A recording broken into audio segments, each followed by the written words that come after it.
Hello दोस्तों, स्वागत है आपका सेफ्टी विद शेयर गाइड में। तो दोस्तों, आज हम बात करेंगे लिफ्टिंग से रिलेटेड उसके डेफिनेशन के बारे में एंड लिफ्टिंग से रिलेटेड उसके प्रिकॉशंस एंड हज़ार्ड के बारे में।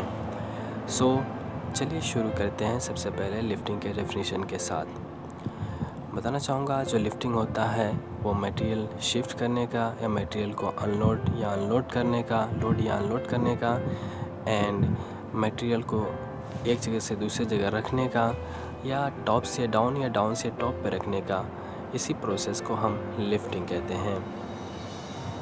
अब चलिए जानते हैं लिफ्टिंग के हज़ार्ड के बारे में। लिफ्टिंग में कुछ हज़ार्ड इस तरीके से इन्वॉल्व होते हैं या ऐसे हज़ार्ड इन्वॉल्व होते हैं।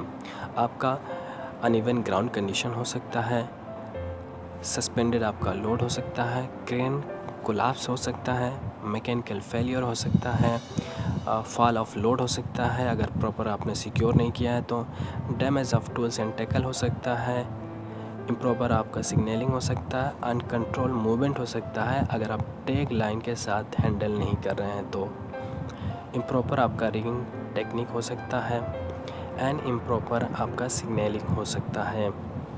साथ ही साथ आपका एडजेसेंट नियर बाय स्ट्रक्चर भी हो सकता है, अनऑथराइज ऑपरेटर या और use of alcohol and drugs भी आपका हज़ार्ड के कैटेगरी में आ सकता है। अब हम बात करेंगे लिफ्टिंग से रिलेटेड प्रिकॉशन के बारे में।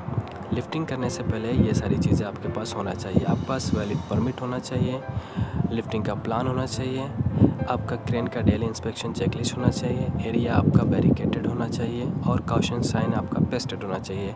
थर्ड पार्टी सर्टिफाइड आपका crane operator, rigging supervisor, rigger authorise होना चाहिए, क्रेन ऑपरेटर भी ऑथराइज होना चाहिए। Third party inspection and colour coding होना चाहिए आपके टूल्स एंड टैकल्स का। ओनली जो ट्रेनड अप्रूव ऑपरेटर और रिगर जो सुपरवाइज़र है वो यूज़ होना चाहिए सिग्नल के लिए भी। एंड जो आपका क्रेन है मिनिमम 10 फीट के डिस्टेंस पे प्लेस होना चाहिए लाइव केबल से।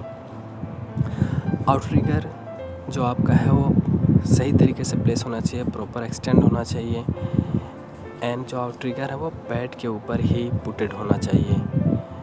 एंड जो आपका लेवल ऑफ ग्राउंड है वो प्रॉपरली कॉम्पैक्टेड होना चाहिए, लूज़ सॉइल नहीं होना चाहिए, 2 टैग लाइन यूज़ किया जाना चाहिए मटेरियल को सही तरीके से हैंडल करने के लिए।